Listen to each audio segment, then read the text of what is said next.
اگر علی نہ ہوتے تو عمر ہلاک ہو گئے ہوتے، لولا علی لکا عمر۔ حضرت عمر ممبر پر کھڑے ہو کر 3 مرتبہ یہ الفاظ گئے تھے، لولا علی لک عمر، اگر علی نہ ہوتے تو عمر رضی اللہ تعالی عنہ ہلاک ہو گئے ہوتے۔ یہ واقعہ ہے بیت المقدس سے ایک مسلمان مدینے آیا اور مزار رسول کی زیارت کی اور مسجد نبوی میں ڈیرا ڈال دیا۔ شب و روز عبادت میں مصروف رہتا تھا، دن کو روزہ رکھتا اور رات میں مصروف عبادت رہتا۔ بالکل نوجوان، حسین، خوشرو تھا، عمر کا دور حکومت تھا، اہل مدینہ میں اس کی عبادت ضرب المثل بن گئی تھی۔ وہ شخص مقدسی کے نام سے معروف ہو گیا۔ حضرت عمر اس شخص سے اس قدر متاثر ہوئے کہ شدید طبیعت کے باوجود اس کے پاس آ کر بیٹھتے اور اپنی خدمت پیش کرتے اور اس سے کہتے تھے کہ اپنی کوئی ضرورت ہو تو مجھے بتا۔ مقدسی صرف ایک ہی جواب دیتا تھا، خالق کے ہوتے ہوئے مخلوق سے کیسے مانگوں؟ آپ بھی تو میری طرح محتاج ہیں۔ جب حج کا موسم آیا تو عمر مقدسی کے پاس الوداع کہنے کو آئے۔ مقدسی نے عمر سے کہا، اے ابو حفص، میں حج کو جا رہا ہوں، میرے پاس ایک چیز ہے، اگر آپ میرے حج سے واپسی تک اپنے پاس امانت رکھنے کی زحمت گوارا کر لیں تو مہربانی ہوگی۔ حضرت عمر نے کہا، یہ بھی کوئی بات ہے، امانت میرے سپرد کر دے، واپسی پر لے لینا۔ مقدسی نے ہاتھی دانت کی ایک ڈبیا دی جو لوہے کی قفل سے مقفصل تھی۔ عمر نے اپنے پاس رکھ لی اور مقدسی حج پر چلا گیا۔ حضرت عمر قافلہ حج کو بیرون مدینہ تک الوداع کہنے کے لیے گئے۔ اسے تمام راستے میں کہ وہ مقدسی کے ساتھ چلتے رہے۔ الوداع کرتے ہوئے عمر نے امیر کارواں کو مقدسی کے بارے میں وصیت کی اور کہا، راستے میں سے کوئی تکلیف نہ ہو۔ اسے قافلہ حج میں ایک انصاری عورت بھی تھی، اسے رفتہ رفتہ اس مقدسی کے شباب، حسن و جمال نے لبھانا شروع کر دیا۔ ابتدا میں تو اس نے اپنی دلچسپی کو اس حد تک محدود رکھا کہ مقدسی جس جگہ قیام کرتا یہ اس کے قریب جگہ بنا لیتی تھی۔ بالآخر جب مقدسی نے اس کی طرف کوئی توجہ نہ کی تو اس نے خود پیش قدمی کی اور اس سے کہا، مجھے آپ کے اس جوان، رنا اور نرم و نازک جسم پر یہ اونی لباس اچھا نہیں لگتا، یہ چبھتا ہوگا اور آپ کو تکلیف ہوتی ہوگی۔ مقدسی نے جواب دیا، اری بھلی مانس، اس جسم پر ترس کا کیا فائدہ جو کیڑے اور مٹی کی غذا ہے۔ انصاری عورت نے کہا، آپ کا چہرہ کتنا حسین ہے، جب اس پر دھوپ پڑتی ہے اور حرارت سے چہرے کا رنگ سرخ ہو جاتا ہے تو مجھے بڑی کوفت ہوتی ہے۔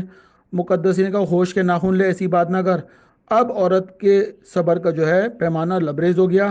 عورت نے مسکرا کے کہا، میری صرف ایک خواہش ہے کہ آپ رات کا کچھ حصہ میرے ساتھ میرے مالک کی حیثیت سے گزاریں۔ مقدسی نے کانوں کو ہاتھ لگایا اور اللہ کا خوف دلایا، سختی سے جھڑک دیا۔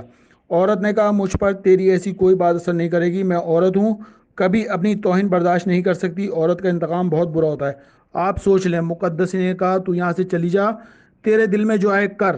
چند دن گزرنے کے بعد ایک رات مقدسی حسب معمول رات گئے، عبادت کرنے کے بعد اپنی جگہ سو گیا۔ یہ بد نیت عورت اٹھی اور اپنی تھیلی جس میں 500 دینار تھے اٹھائی اور مقدسی کے پاس جو سامان تھا اس میں رکھ دیا اور واپس اپنی جگہ جا کر سو گئی۔ صبح کو جب اٹھی اور سامان سنبھالا تو تھیلی نہ تھی۔ اس نے رونا پیٹنا شروع کیا، ایک ایک کر کے اس نے ادھم مچا دیا۔ قافلے والوں نے پوچھا، کیا بات ہے؟ اس نے کہا کہ میں عورت ذات ہوں اور میرے سامان میں سے ایک تھیلی جو ہے کسی نے اس کے اوپر ہاتھ صاف کر دیا ہے۔ سالار کافروں نے تمام قافلے کے سامان کی تلاشی لی، ایک ایک چیز کی تلاشی لی گئی لیکن تھیلی برآمد نہ ہوئی۔ آخر اس مقدسی پر اس عورت نے کہا کہ مجھے شبہ ہے کہیں مقدسی کے پاس نہ ہو۔ لوگ کیونکہ مقدسی پر الزام لگانے سے ڈرتے تھے، لہٰذا عورت کے کہنے پر کہ وہ مقدسی کے پاس ہے گیا قافلہ سالار اس مقدسی کے پاس۔ مقدسی نماز صبح کے بعد سو رہا تھا اور سالار قافلہ نے اسے جگایا اور قافلے میں چوری کا تذکرہ کرنے کے بعد اس سے تلاشی کی اجازت مانگی۔ مقدسی بیچارہ تو بے فکر تھا، اسے کیا معلوم تھا کہ اس کے اوپر الزام لگنے والا ہے اور اس کو سزا ملنے والی ہے نیکی کی، تو اس نے کہا، مجھے کوئی اعتراض نہیں۔ سالار قافلہ نے سامان کو لٹنا پلٹنا شروع کیا، جو ہی تھیلے کو الٹا تو اس میں سے عورت کی تھیلی باہر آ گئی۔ وہ بھی کھڑی دیکھ رہی تھی، اپنی تھیلی کو دیکھ کر جھپٹی اور کہنے لگی، یہی میری تھیلی ہے، دیکھا میں نہ کہتی تھی کہ اس کی نمازوں پر نہ جاؤ، اندر سے کچھ اور ہے اور باہر سے کچھ اور ہے۔ اب کیا تھا، پورے قافلے نے اس بیچارے کو لاتوں اور گھوسوں سے مارنا شروع کیا۔ جب مار مار کر تھک گئے تو اسے زنجیر پہنا دی اور حج سے واپسی کے بعد کہا کہ اس کو مدینے لے جائیں گے۔ جب حج سے فراغت ہو گئے تو اس کو لے کر چلے اور واپس مدینے کی راہ پر چلے۔ عورت کے پاس جو ہے زیادہ راہ ختم ہو گیا۔ واپسی میں دوران سفر وہ قافلے سے بچھڑ کر ایک جگہ گئی تاکہ زیادہ راہ حاصل کرے۔ اس بستی میں گئی تو بستی سے باہر ایک گٹریا ملا۔ عورت نے اس سے کچھ مانگا۔ گٹریا نے کہا، میرے پاس تو دینے کو سب کچھ ہے، میں دے تو دوں گا لیکن بدلے میں مجھے کیا ملے گا؟ عورت نے کہا، تجھے اللہ کی طرف سے جزا ملے گی، میں تو مسافرہ ہوں، قافلے والوں میں سے کسی کے پاس بھی اپنی ضرورت کی سے زیادہ زائد نہیں، ورنہ میں ادھر رخ نہ کرتی۔ گڈریے نے کہا اللہ نے تو ثواب قیامت میں دے گا، مجھے تو اس وقت کچھ چاہیے۔ عورت نے کہا اگر اس وقت میرے پاس کچھ دینے کو ہوتا تو یہاں کیوں آتی؟ گڈیریا نے کہا میں ایسی چیز کا مطالبہ نہیں کر رہا جو تیرے پاس نہیں ہے، مجھے تو وہی کچھ چاہیے جو تیرے پاس ہے، اور مجھے کچھ دینے سے اس میں کمی بھی نہیں آئے گی، تو میرا مطالبہ مان لے، میں تیری ضرورت پوری۔ عورت نے جب دیکھا کہ اب کوئی چارہ نہیں تو اس نے گڈیریا کی حامی بھر لی، اور وہیں ٹیلے کی اوڑ میں عورت نے گڈیریا کا مطالبہ پورا کر دیا، اور گڈیریا نے عورت کو زیادہ راہ دے دیا۔ 2 3 دن گزرے تھے کہ اس کو رفع حاجت کے خاطر وہ خلوت میں گئی۔ جب واپس آئی تو ایک ضعیف شخص ملا، اس نے عورت کو دیکھ کر کہا کیا تو حاملہ ہو گئی؟ عورت نے کہا نہیں، میں تو حاملہ نہیں ہوں۔ بوڑھے نے کہا مجھ سے چھپانے کی ضرورت نہیں، 2 دن پہلے تو نے جس گڈریے سے زیادہ راہ مانگا تھا تو اس سے حاملہ ہو چکی ہے۔ عورت یہ سن کر رونے لگی۔ بوڑھے نے کہا پگلی کہیں کی، روتی کیوں ہے؟ جس گڈریے کا واقعہ معلوم ہے اسے اور بھی بہت کچھ معلوم ہے، تیرے قافلے میں جو مقدسی ہے تو اس سے ایک اور فریب دے چکی ہے، اور ایک اور دے دے، یہ عمل بھی اس کے سر تھوپ دے، اور ابھی ابھی جا کر سلارے قافلہ کو بتا دے۔ مقدسی نے مجھے کمزور سمجھ کر مجھ سے زبردستی کی۔ یہ سن کر عورت خوش ہو گئی، جیسے ہی قافلے کے قریب آئی تو واویلا شروع کر دیا۔ قافلہ والوں نے پوچھا پھر کیا ہوا؟ عورت نے کہا کہ اس مقدسی ظالم نے مجھے کہیں کا نہیں چھوڑا، اس نے زبردستی مجھ کو گھیر کر بل جبر زنا کیا، میں شرم کے مارے کچھ نہ کہہ سکی۔ یہ سنتے ہی قافلہ والے ایک مرتبہ پھر مقدسی بیچارے پر پل پڑے اور لاتوں بھوسوں اور گھونسوں اور مکوں سے اس کا برا حال کر دیا، لیکن مقدسی نے کچھ نہ کہا اور نہ اپنی صفائی میں زبان کھلی۔ جتنی گالیاں پڑھنی تھی پڑھتی رہی، جتنی مار پڑھنی تھی پڑھتی رہی۔ جب مدینہ قریب آیا اور اہل مدینہ کو قافلے کی واپسی کی اطلاع ملی تو حضرت عمر اور دیگر اہل مدینہ بیرون مدینہ قافلے کے استقبال کو آئے۔ جب قافلہ قریب پہنچا تو ہر ایک دوسرے سے بغلگیر ہوا۔ حضرت عمر کی نگاہ مقدسی کو تلاش کر رہی تھی۔ سلار قافلہ نے عمر کو چوری اور زنا بالجبر کی دونوں داستانیں سنا دی۔ حضرت عمر نے دیکھا کہ مقدسی پابند سلاسل سب کچھ خاموش سن رہا ہے۔ حضرت عمر نے کہا اے ظالم، کیا تو نے کیا ہے؟ تیرا ظاہر تو بڑا اچھا ہے لیکن باطن بڑا برا ہے۔ بخدا میں تجھے وہ سزا دوں گا کہ تیرے جیسے بد باطن پر بھی کبھی لباس نہ پہن کر کسی کو فریب نہ دے گا۔ مقدس نے زبان تک نہ ہلائی، خاموش رہا اور سنتا رہا۔ دوسری طرف لوگوں کی بھیڑ میں لمحہ لمحہ اضافہ ہوتا گیا اور لوگ انتظار کرنے لگے کہ اب دیکھیں کیا فیصلہ ہوتا ہے۔ اتنے میں آفتاب امامت کا نور چمکا، مولا کائنات تشریف لائے۔ عمر نے تمام واقعہ حضرت علی کو سنایا۔ آپ نے مقدسی کو دیکھا اور سر جھکائے پابند سلاسل خاموش بیٹھا زمین کو تک رہا تھا۔ حضرت علی نے فرمایا عمر جلد بازی سے کام نہ لے، میں علی گواہی دیتا ہوں کہ اس شخص نے نہ زنا کیا اور نہ چوری کی ہے۔ عمر نے بات سنتے ہی اپنی جگہ چھوڑ دی اور مولا علی کے پاس آ کر کھڑا ہوا اور کہنے لگا یا علی بھلا یہ کیسے ہو سکتا ہے؟ بھلا کوئی عورت اپنے آپ کو داغدار کرتی ہے؟ مولا کائنات نے عورت کو اپنے پاس بلایا اور فرمایا شرافت سے اپنی پوری داستان سنا۔ اس عورت نے دوبارہ سے وہی تمام جھوٹ بول دیا۔ مولا علی نے فرمایا اللہ تجھ پر لعنت کرے، تو نے دونوں باتوں میں جھوٹ بولا ہے۔ پھر مولا علی حضرت عمر کی طرف متوجہ ہوئے اور فرمایا اے ابو حفص، اس نوجوان نے حج پر جاتے ہوئے آپ کو امانت دی تھی؟ حضرت عمر نے کہا بالکل میرے پاس اس کی امانت ہے۔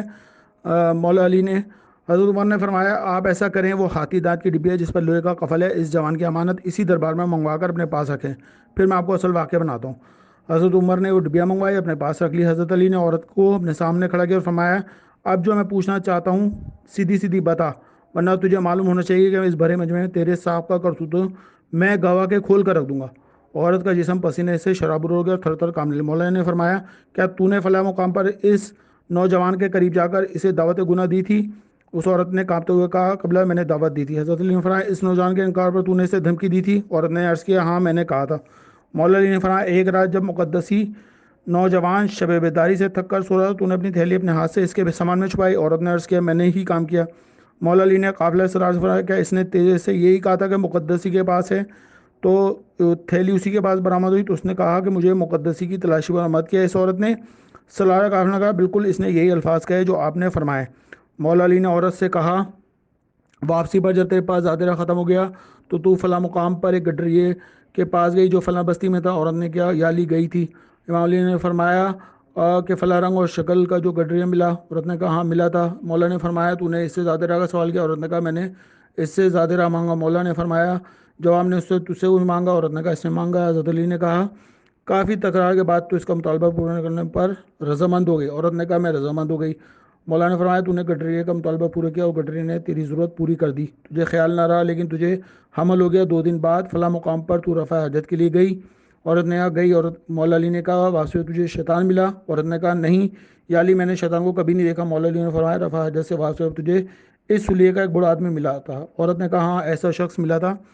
مولا علی نے فرمایا وہی شیطان تھا، اس نے تجھے بتایا تھا کہ تجھے گڈریے سے حمل ہو گیا۔ عورت نے عرض کی مجھے اسی نے بتایا۔ مولا نے فرمایا تو یہ بات سن کر رونے لگی۔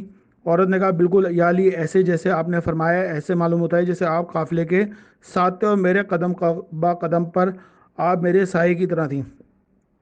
مولا علی نے فرمایا اے ابو حفص، اس نوجوان نے شوق عبادت میں انتہا پسندی سے کام لے کر اپنے آپ کو عورت کے ناقابل بنا رکھا۔ اس نے آپ کو جو امانت دی ہے جو اس وقت آپ کے پاس ہے، اس میں اس کی انتہا پسندیدگی کا نتیجہ ہے۔